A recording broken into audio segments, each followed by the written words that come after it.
Hello and welcome to the Brian Etherington's Butchery Academy. My name is Francis Lynn, and today we'll be giving you a demonstration of how to actually cut a whole lamb into primal cuts with a little bit of butchery involved as well. So where we start with this, we start by removing the shoulders.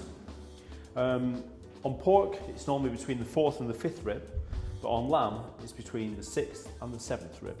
We cut up towards the breastbone. Nice straight cut. Then we do the other side. It's imperative you count on the other side. Come up through to the breastbone, matching the lines together. And the reason why we do this is that we can put the saw in there and saw a straight line. We've actually got a lovely, nice straightly cut shoulder with a really nice face on there as well.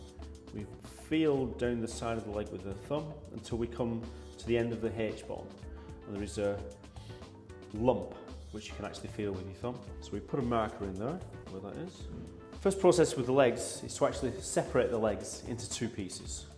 And the way we do this is actually to split through the H-bone. We can do that either with a saw or a cleaver or a knife.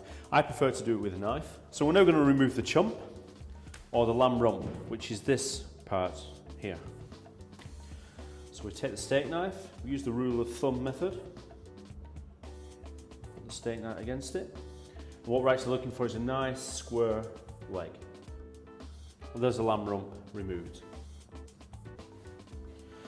So what I'm actually going to do now is to actually bone out the leg of lamb. Nice and gently around the end there, so we don't slash into the meat. Scratching the point of my knife on the femur bone, which is telling me that I'm not cutting into the meat. And out she comes, nice and clean. Check for any gristle, excess fat. That is your leg of lamb, boned and trimmed. And last but not least, we have the full saddle of lamb. We have the best end, and we have the small saddle, okay, which also contains the rest of the lamb fillets.